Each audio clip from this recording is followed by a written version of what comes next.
സഹോദരങ്ങളുടെ ജീവിതത്തിന് വേണ്ടി പേരിന് കല്യാണം കഴിച്ച രണ്ടുപേരായിരുന്നു നമ്മൾ. അതുകൊണ്ടാവും ഒരിക്കലും ഭാര്യാഭർത്താക്കന്മാരായി മാറാൻ നമുക്ക് കഴിയാതെ വന്നത്.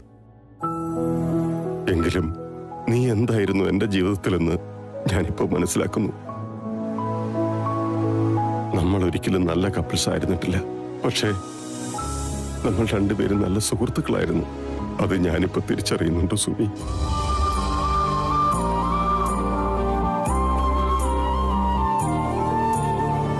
വഴക്കിടുമ്പോഴും തർക്കിക്കുമ്പോഴും പരസ്പരം കുറ്റം പറയുമ്പോഴും ഒക്കെ ഉള്ളിന്റെ ഉള്ളിൽ നീ ഒരു പാവമാണെന്ന് എനിക്കറിയായിരുന്നു. അത് ഞാൻ ഒരിക്കലും പ്രകടിപ്പിച്ചിട്ടില്ലെങ്കിലും സുമിതയെ പോലെ നല്ല മനസ്സുള്ള ഒരാൾക്ക് ഇങ്ങനെ ഒരിക്കലും ഒരു ദുരന്തം സംഭവിക്കാൻ പാടില്ലായിരുന്നു. ഈശ്വരൻ എന്തിനാ ഇങ്ങനെ ഒരു പരീക്ഷണം നിന്നോട് കാണിച്ചതെന്ന് എനിക്ക് മനസ്സിലാകുന്നില്ല.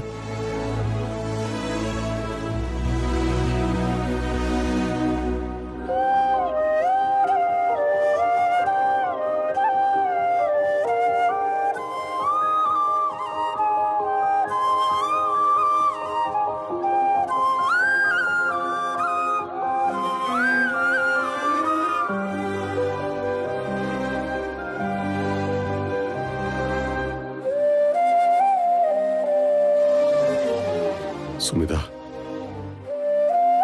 ഇത് ഞാനാണ്. ഞാൻ പറയുന്നത് നീ കേൾക്കുന്നുണ്ടോ?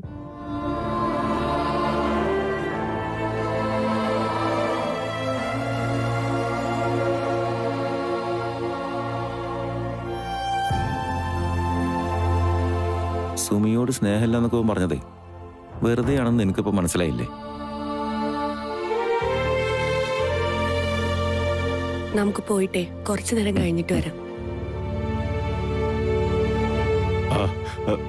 ആകാശ്, നിങ്ങളെന്താ അവിടെ തന്നെ നിന്ന് കളഞ്ഞത്? വാ.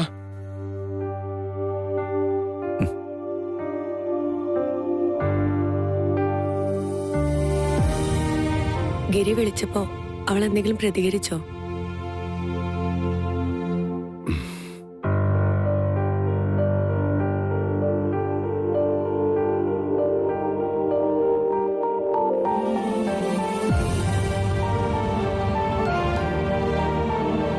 സുമി, ഇതാരൊക്കെ വന്നിരിക്കുന്ന നോക്കി.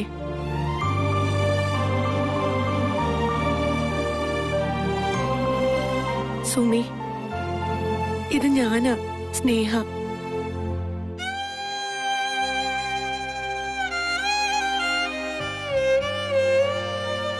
സുമിത തിരികെ വരും. അല്പസമയം എടുത്തിട്ടായാലും അവള് പഴയ ജീവിതത്തിലേക്ക് മടങ്ങി വരും. അതിനുള്ള സാധ്യത തള്ളിക്കളയണ്ടെന്ന് ഡോക്ടറും പറഞ്ഞല്ലോ. അങ്ങനെ പ്രതീക്ഷിക്കാനും പ്രാർത്ഥിക്കാനും അല്ലാതെ നമുക്ക് വേറൊന്നും ചെയ്യാനില്ലല്ലോ ആകാശ്.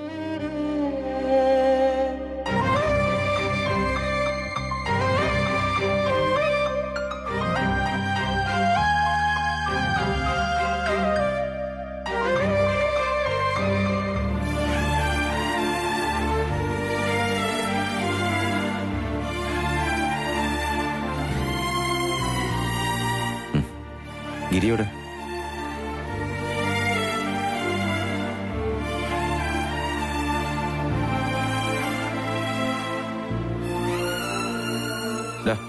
ഇത് കുടിച്ച. എനിക്ക് വേണ്ട. ഒരു കോഫിയല്ലേ, വേണ്ടെങ്കിലും കുടിക്കാം, ഒന്നും സംഭവിക്കില്ല. എടാ, നിന്നെ ഇത്ര അപ്സെറ്റ് ആയിട്ട് ഞാൻ ഇതുവരെ കണ്ടിട്ടില്ല. അപ്പോ സുമിതയോട് നീ കാണിച്ചിരുന്ന അകൽച്ച ചെയ്യുകയൊക്കെ വെറുതെ ആയിരുന്നല്ലേ? അത് പിന്നെ എനിക്ക് അപ്പോഴേ അറിയായിരുന്നു. ഞാൻ പറഞ്ഞിട്ടില്ല അക്കുവിനോട്, വിശ്വസിച്ചിട്ടില്ലല്ലോ.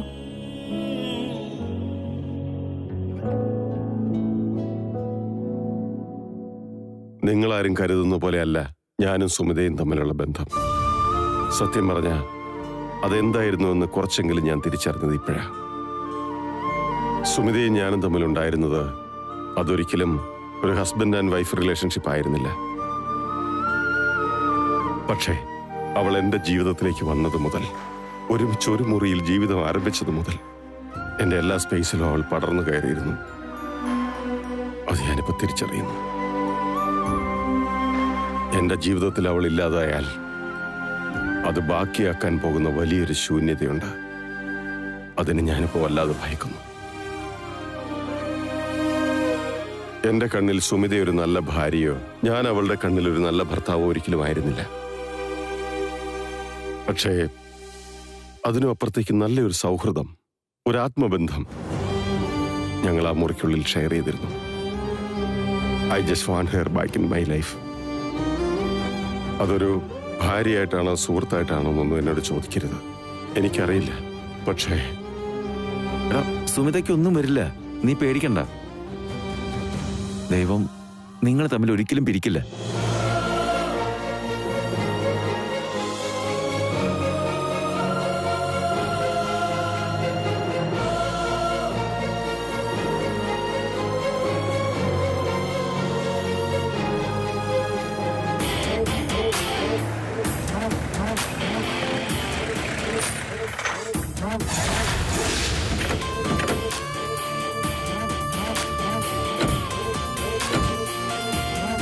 സുമിത ഗിരിധർ ഏത് വാർഡിലുള്ളത്? പോസ്റ്റ് ഓപ്പറേറ്റീവ് വാർഡിലാണ് മാഡം.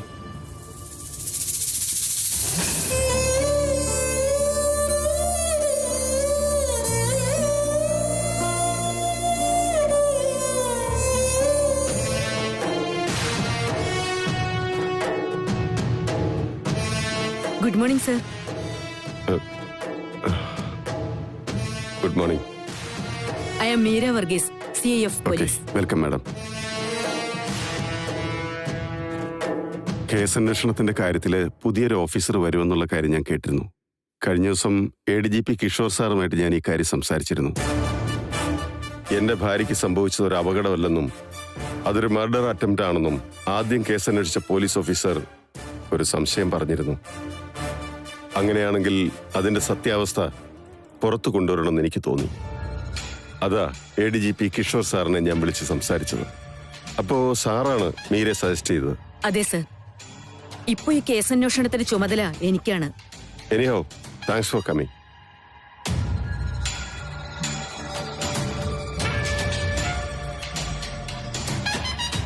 സുമിത, സുമിത, ഞാൻ പറയുന്നത് കേൾക്കുന്നുണ്ടോ? ഇല്ല മീര, സുമിതയിൽ നിന്ന് എന്തെങ്കിലും ചോദിച്ചറിയാനാണെങ്കിൽ അത് നടക്കില്ല. ഓപ്പറേഷൻ കഴിഞ്ഞ നിമിഷം മുതൽ സുമിതയൊന്ന് കണ്ണു തുറക്കണമെന്നും എന്തെങ്കിലും ഒന്ന് സംസാരിക്കണമെന്നും പ്രാർത്ഥനയോടെ കാത്തിരിക്കുക ഞങ്ങളെല്ലാവരും. സോറി സർ, ഈ സമയത്ത് ഞാൻ സാറിനെ ബുദ്ധിമുട്ടിപ്പിക്കാന്ന് വിചാരിക്കരുത്. ഈ സംഭവത്തിന് പിന്നിൽ പ്രവർത്തിച്ചത് ആരാണെന്ന് കണ്ടുപിടിക്കണമെങ്കിൽ ഒന്നുകിൽ സുമിത സംസാരിക്കണം, അല്ലെങ്കിൽ സുമിതയുടെ അടുത്ത ബന്ധുക്കളിൽ നിന്ന് നമുക്ക് എന്തെങ്കിലും തുമ്പ് കിട്ടണം. ഈ രണ്ട് മാർഗങ്ങളിലൂടെ മാത്രമേ പോലീസിന് കേസ് അന്വേഷണത്തിലേക്ക് കടക്കാൻ പറ്റൂ. ഇക്കാര്യത്തിൽ സാറിന് ആരെയെങ്കിലും സംശയമുണ്ടോ? മീര ഒരു കാര്യം മനസ്സിലാക്കണം. ഞാനും സുമിതയും തമ്മിലുള്ള കല്യാണം കഴിഞ്ഞിട്ട് കുറച്ചു കാലമായിട്ടുള്ളൂ. സുമിതയുടെ പേഴ്സണൽ ലൈഫിനെ കുറിച്ച് എനിക്കും വളരെ കുറച്ച് കാര്യങ്ങളെ അറിയൂ. ഒരുപക്ഷെ ഈ കാര്യത്തിൽ എന്നേക്കാൾ കൂടുതൽ നിങ്ങളെ സഹായിക്കാൻ കഴിയുന്നത് സുമിതയുടെ മാതാപിതാക്കൾക്കായിരിക്കും. ശരി സർ, എന്തായാലും സർ ഞാൻ ആ വഴിക്കൊന്ന് അന്വേഷിക്കട്ടെ. അങ്ങനെ കൊല്ലാൻ മാത്രം ശത്രുതയുള്ള ഒരാൾ സുമിതയുടെ ജീവിതത്തിൽ ഉണ്ടാവുമോ എന്ന കാര്യത്തിൽ എനിക്ക് നല്ല സംശയമുണ്ട്. കാരണം ആരെയും നോവിക്കാത്ത ഒരു പാവമാണ് ഇവള്. ഞാൻ എന്തെങ്കിലും ആവശ്യമുണ്ടെങ്കിൽ സാറിനെ വിളിച്ചോളാം. Anyway, thank you sir.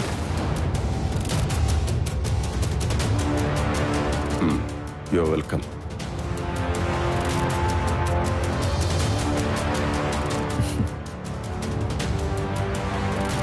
Excuse me sir, ഈ വന്നിരിക്കുന്ന സാറിന്റെ?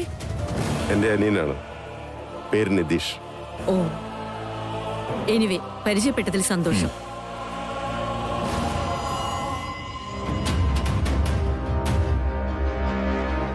അവരെന്തിനാട്ടാ വന്നത്? സുമിതയുടെ കേസ് അന്വേഷിക്കുന്ന ഇപ്പൊ അവരാണ്. CI മീര വർഗീസ്. എന്റെ താല്പര്യപ്രകാരം ADGP കിഷോർ സാർ ഏർപ്പാടാക്കിയതായി ഇവരെ.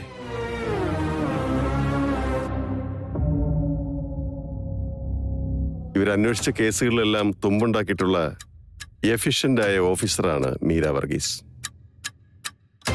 നമ്മുടെ സുമിതയെ കൊല്ലാൻ ശ്രമിച്ചത് ആരാണെന്ന് അവർ കണ്ടുപിടിക്കുക തന്നെ ചെയ്യും.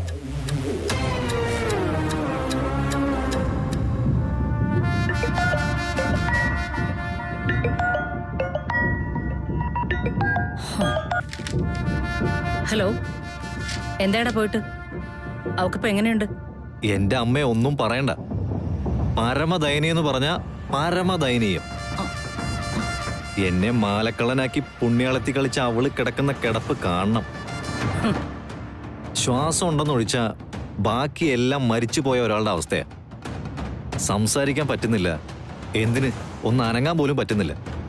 എന്തായാലും നിന്റെ ഗിരിയേട്ടന്റെ സമയം കൊള്ളാം. ജീവച്ഛവമായ അവളെയും കൊണ്ട് ഇനിയുള്ള കാലം അവൻ ജീവിച്ചോളും. ഈ അവസ്ഥയിൽ മറ്റൊരു കല്യാണത്തെക്കുറിച്ച് ഇനി ചിന്തിക്കുക പോലും ഇല്ല. അതോടെ ഒയ്യാരത്ത് കുടുംബത്തിന്റെ ഭരണം നമ്മുടെ കയ്യില് ഭദ്രം. പിന്നെ അമ്മേ, വേറൊരു സംഭവം ഉണ്ടായി. അവളെ ആരോ കൊല്ലാൻ ശ്രമിച്ചെന്നാണ് പോലീസ് പറയുന്നത്. ആ കേസ് അന്വേഷിക്കാൻ ഒരു പുതിയ പോലീസ് ഓഫീസർ വന്നിട്ടുണ്ട്. അതാരെ പുതിയ ഇറക്കുമതി? CI മീര വർഗീസ്, ക്രൈംബ്രാഞ്ചാ. ഓ, കുറച്ചു മുമ്പ് ഏട്ടനെ കാണാൻ അവരോട് ആശുപത്രി വന്നിരുന്നു. എന്നാലും സുമിത ആരായിരിക്കും കൊല്ലാൻ ശ്രമിച്ചത്? ഞാനും നീയും അമ്പിയൊക്കെ ഇവിടെ കല്ലുപോലെ നിൽക്കുമ്പോ അതിനിടെ കയറി കളിക്കാൻ വന്നത് ആരായിരിക്കും? എനിക്കൊന്നേ അറിയൂ, അത് ചെയ്തത് നമ്മളല്ല. പിന്നെ മറ്റുള്ളവരുടെ കാര്യത്തിൽ അനാവശ്യമായിട്ട് ഇടപെടാൻ പോകുന്ന സുമിതയ്ക്കാണോ ശത്രുക്കളില്ലാത്ത? അതും ശരിയാ. അവളുടെ കയ്യിലിരിപ്പിനെ ഇതല്ല, ഇതിനപ്പുറവും കിട്ടിയില്ലെങ്കിലേ അത്ഭുതമുള്ളൂ. പിന്നെ നീ ഈ അവസരം നന്നായിട്ട് മുതലെടുക്കണം. ഗിരിക്ക് നിന്നോടുള്ള എല്ലാ നീരസവും മാറണം. അവരുടെ ദുഃഖത്തിലെ നീ ആത്മാർത്ഥമായിട്ടങ്ങ് പങ്കുചേരണം. ആ പണിയൊക്കെ ഞാൻ എപ്പോഴേ തുടങ്ങിയമ്മേ. അമ്മേ, ഞാൻ തിരിച്ചു വിളിക്കാവേ. ഓക്കെ. എന്താ മാഡം? ഗിരിധർ നമ്പ്യാരോട് സംസാരിച്ചിറങ്ങിയതിനു ശേഷം എനിക്കൊരു സംശയം തോന്നി. സാധാരണ പുറത്തു പോകുമ്പോൾ ഡ്രൈവറെ കൂട്ടി പോകാറുള്ള സുമിത അന്നത്തെ ദിവസം എന്താ കാർ എടുക്കാതെ പുറത്തുപോയത്? പറയണം. എനിക്ക് കൃത്യമായിട്ട് അറിയില്ല മാഡം. ഏട്ടത്തി അങ്ങനെ സ്ഥിരമായിട്ട് കാറിൽ യാത്ര ചെയ്യുന്ന ആളല്ല. ഇടയ്ക്ക് ഓട്ടോയിലും ബസ്സിലൊക്കെ പോവും. ഈ കേസില് നിതീഷിന് ആരെങ്കിലും സംശയമുണ്ടോ? ഇല്ല മാഡം, ഞങ്ങൾക്കങ്ങനെ ആരെയും സംശയമൊന്നുമില്ല. ഞാനങ്ങനെ മൊത്തത്തിലുള്ള അഭിപ്രായമല്ല ചോദിച്ചത്, നിതീഷിന്റെ അഭിപ്രായ ചോദിച്ചത്. എനിക്കങ്ങനെ ആരെയും സംശയമില്ല മാഡം. അപ്പൊ ശരി, താങ്ക് യു സോ മച്ച്.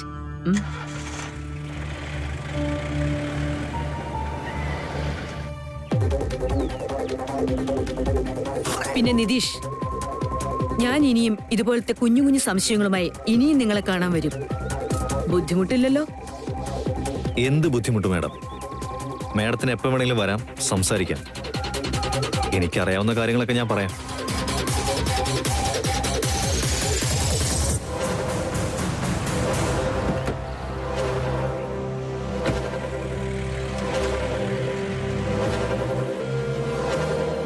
ഇവർക്കിനി എന്നെ വല്ല സംശയം കാണും.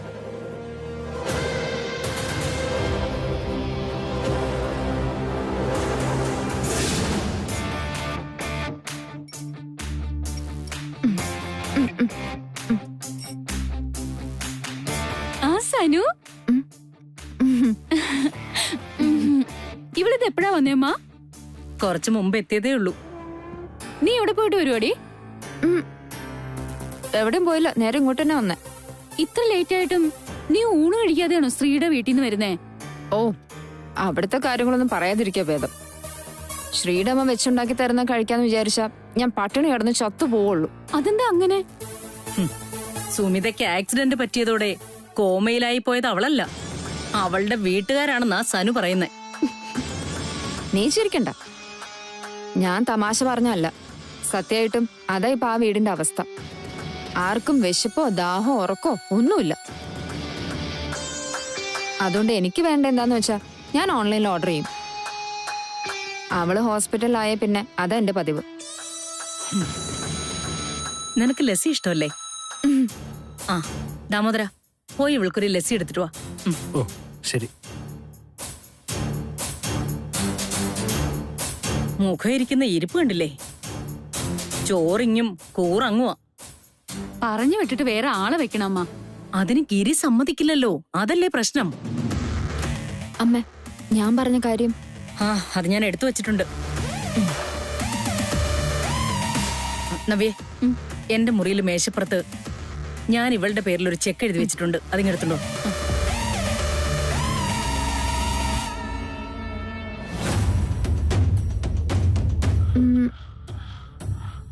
നാളെ എപ്പോഴാ അവളെ ഹോസ്പിറ്റലിൽ നിന്ന് ഡിസ്ചാർജ് ചെയ്യുന്നത്? ഡീറ്റെയിൽസ് അറിയില്ല. എന്തായാലും വൈകുന്നേരത്തിന് മുൻപിങ്ങ് കൊണ്ടുവരുമായിരിക്കും. എഴുന്നേൽക്കാതെ അവൾ ആ കിടപ്പ് കിടക്കുന്നിടത്തോളം നമുക്കും ഓക്കെ. അത് തന്നെയല്ലേ നമ്മൾ ആഗ്രഹിച്ചത്.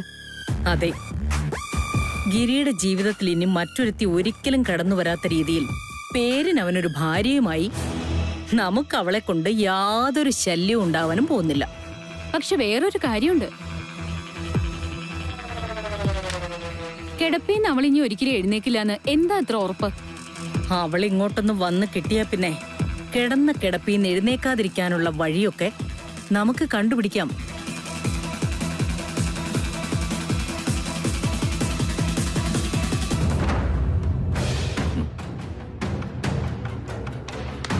ആഹാ, നീ ഇതെപ്പോ വന്നു? കുറച്ചു നേരമായി. ഞാനേ ഹോസ്പിറ്റലിൽ നിന്ന് വരാം, ഒന്ന് ഫ്രഷ് ആയിട്ട് വരാം കേട്ടോ. ആ നിതീഷേട്ടാ, എന്തേ? ഈ നന്ദിതയുമായി എന്താ ഒരു ചുറ്റിക്കളി? ഏത് നന്ദിത? ഏട്ടന് എത്ര നന്ദിതമാരെ അറിയാം? ഏട്ടാ, അത് നമുക്ക് വേണ്ട. ഗിരിയേട്ടനോ ആ കുടുംബത്തെ കൊണ്ട് ചെന്ന് തല വെച്ചു കൊടുത്തു. ഇനി നിതീഷേട്ടൻ കൂടി ആ വഴിക്ക് പോകാനാണോ തീരുമാനം? നീ എന്തായി ഉദ്ദേശിച്ചത്? അല്ല, നിങ്ങൾ തമ്മിലുള്ള റിലേഷൻഷിപ്പ് സീരിയസ് ആണോന്ന്. ഒടുവിൽ അതൊരു കല്യാണത്തിൽ കലാശിക്കുമെന്നാ എന്റെ പേടി. ഞാൻ നിന്റെ ഗിരിയേട്ടനാണെന്ന് നീ വിചാരിച്ചോ? അത്രയ്ക്ക് മണ്ടനല്ല ഞാൻ. നന്ദിതയും ഞാനും തമ്മിലുള്ള റിലേഷൻഷിപ്പിനെ പറ്റി നിനക്കൊരു ഭയവും വേണ്ട. അതെന്താണ് ഏതാണെന്നൊക്കെ കുറച്ചു കാലം കഴിയുമ്പോൾ നിനക്ക് മനസ്സിലാവും. നീ ആശുപത്രിയിൽ നിന്ന് എപ്പോ വന്നു? എന്തായി ഡിസ്ചാർജിന്റെ കാര്യങ്ങൾ? നാളെ ഡിസ്ചാർജ് വാങ്ങി വരാനാണ് ഏട്ടന്റെ തീരുമാനം. അതേതായാലും നന്നായി. ഗിരി ഇങ്ങനെ ആശുപത്രിയിൽ പോയി കിടക്കണ്ടല്ലോ. അവളിവിടെ ആയാൽ ഗിരിക്ക് ഓഫീസിലും പോവാം. എടാ, നീ നേരത്തെ ഫോൺ വിളിച്ചപ്പോ ആശുപത്രി പോലീസ് വന്ന കാര്യം പറഞ്ഞില്ലേ? അത് മുഴുവനായി ഞാൻ കേട്ടില്ല. അതെന്താ സംഭവിച്ചേ? അമ്മേ, സുമിതയുടെ കേസ് ലോക്കൽ പോലീസിൽ നിന്ന് എടുത്തു മാറ്റി ക്രൈംബ്രാഞ്ചിന് കൊടുത്തു. ഏട്ടന്റെ ഹൈ ലെവൽ റെക്കമെൻഡേഷൻ കാരണമാണ് അങ്ങനെ ഒരു തീരുമാനം പോലീസ് ഡിപ്പാർട്ട്മെന്റ് എടുത്തത്. ഒരടിപൊളി പോലീസ് ഓഫീസറാണ് കേസ് അന്വേഷിക്കാൻ വന്നിരിക്കുന്നത്. CI മീര വർഗീസ്. അന്വേഷിച്ച കേസുകൾക്കെല്ലാം തുമ്പുണ്ടാക്കിയ ക്രൈംബ്രാഞ്ചിലെ സമർത്ഥയായ ഓഫീസർ.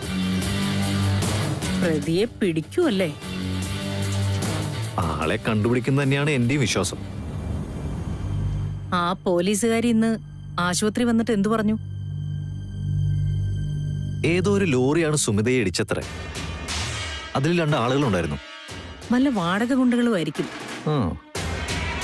മീര വർഗീസ് പണി തുടങ്ങിയിട്ടുണ്ട്. എന്തായാലും പ്രതി ഉടനെ വലയിലാവെന്നാണ് ഏട്ടനോട് അവര് പറഞ്ഞിരിക്കുന്നത്. എന്നാ ശരി, ഓക്കെ. നീ ഇരിക്കേ.